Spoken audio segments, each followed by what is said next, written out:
dapat chu a upan adala yonungin thingphung noya asanga atovin asase pantan ahi.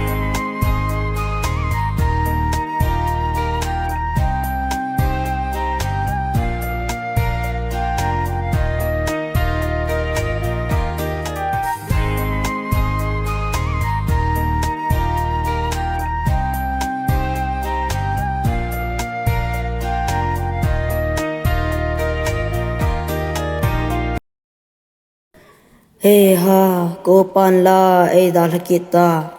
In lang kileding la ay kuto din ko'y mala umlaw. Hepa, idinga hibang silong mol na hiyem. Silong molaw hilachon, kaupa zong hitiponte. O chung patin, thangwana ko inay hinven. Kasung ahom tim ta oivan na tay niya di ga akihol le pante. Dapat yung kitsat pumin atsang se chun gamang la chun awa le yung tan mun khana chun thi chang phung khat anna umin anna minde yengin ahi agilkel le athachol ta ahi je chun thei phung nga chun akaldo in anetan hi chuti a theiga ane lai ta chun sumtum kai te pasa sumtum ahin kai thon ogin chu ajatan hi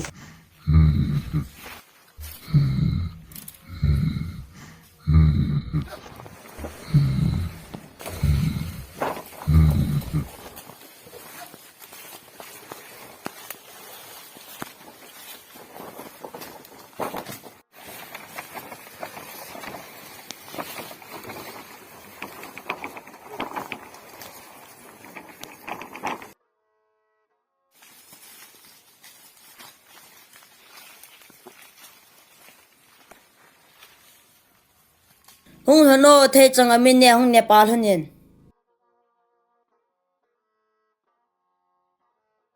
Hepa, nating cha chunay pin. Thay chang amin lai ho na hin sut lap li hon inge.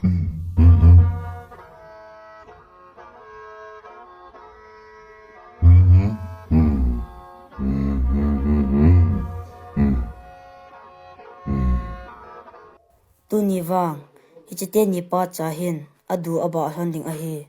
Hichiting gol ahin. Apa ko kithat masahan lang. Aban le. Achapa kithat le phante.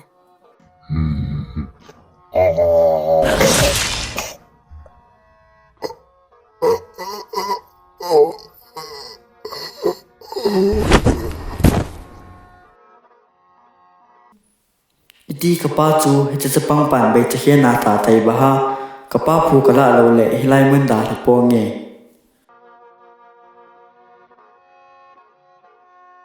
Vo thila no, napan sumtum hi iti akay ji hamo.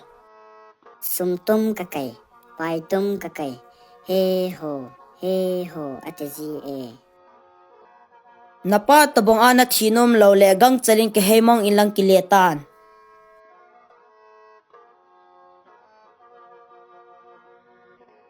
Hichi thila no hi anung langa pat a song a kisep li le phante a hi lo le ami te ga ko intin ai that unte. Chi mi him pan ai bol na chu kalai na tave. A het lau ka ahi ka doya ka kapli de baha, ole kami te ka ga kau be de baha. dapan jong ama sei bang chun asejin pat jangat chun akai le ahung yeng tan ahi Sumtum kakay, paitum kakay, he ho. chupat chun aman jong sumtum chu ahin kikai tai dapat chu sumtum chu akai jin achen hukhat apha nin humola akinga en sumtum chu humola chun ada than khusung lu nin riang ning langa in khatna chun asung tai.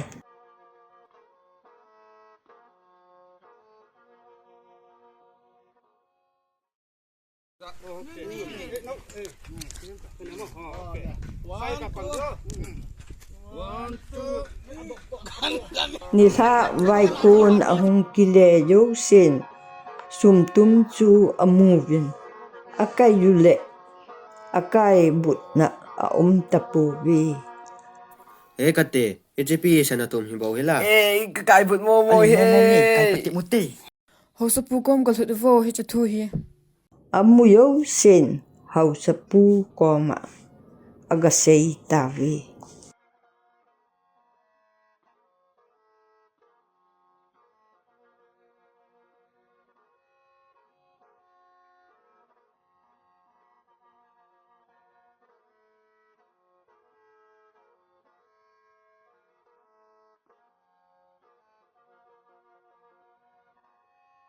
Nilum ding kon ta ipi seinom na nei em. Kapu humo sa hun sumtum lin pita khat kamuvin ipi iloding utam hin kaiting la koima akai put ka umpo ve Koi hele hi che sum tum chu ka lei to la hin hlut pen pen ka chanu le ka gam ke khat ka pe ding hi hiti chun khomi ho yo se ka sei pe tan.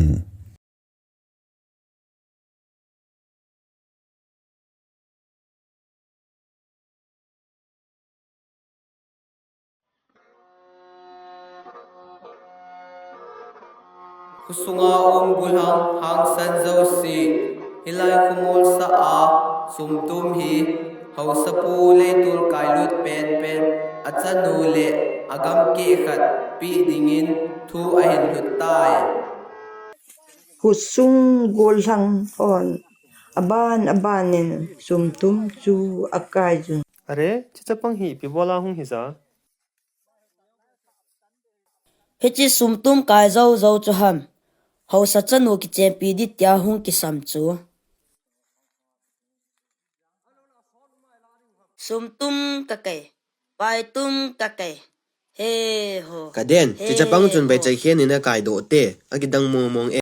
Ama pa khoi tan tan na hau sa pu chanu ke chen pi di hi. Hung vô ai hon jong anung ji te. Hau sa pun sai ni sa mai theu he. Sumtum ka kai. Pai tum ka kai. He ho. He ho.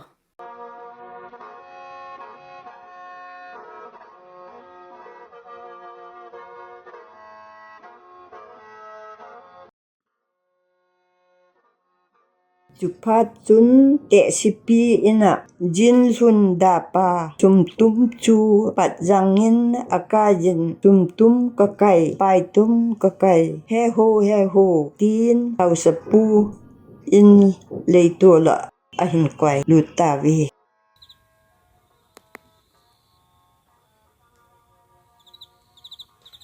Sum tum kakai. Pai tum kakai. He ho. He ho.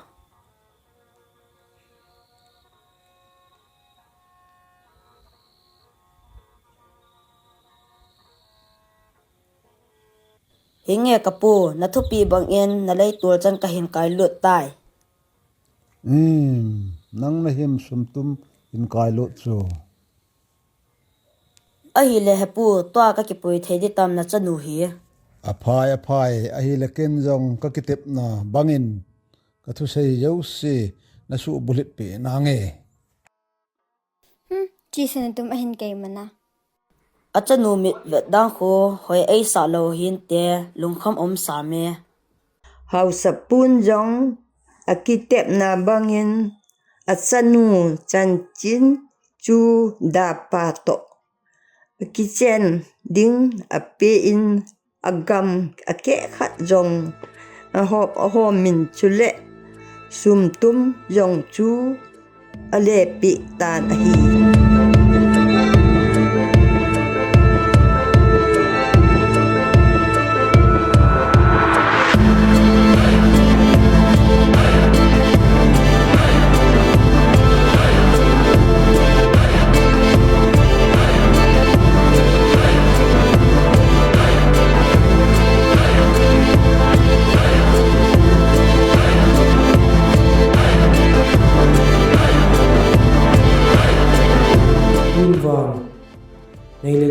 se ka nei tan a hin ka upa lo zi in lungel a cham kim thei po a hi le nang ho la a kapu u pa ko dinga koi ka chi ding ham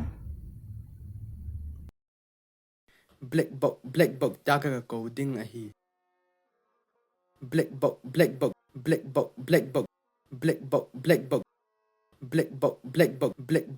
box nami kau dan cho di pon na ogin jong cho ngai poi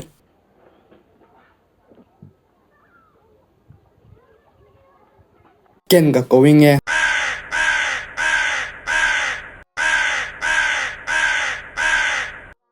nang jong i chum na hi lo pi nami kau dan cho mu mal khat cha jong ke lo pi cho a hi le wa hui nang in iti na ka ko di ham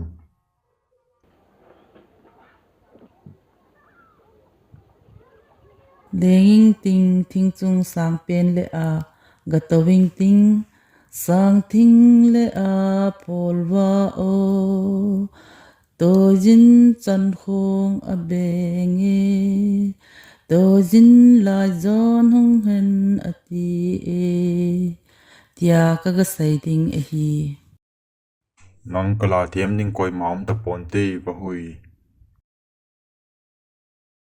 kanau pa hin ei su mil a hit demo khat vi ve ki kimel mu kit le kanum sami kada tha nia pat iti hin khu anamang te dem kanu le ka pa ko ma da nu chinum pontin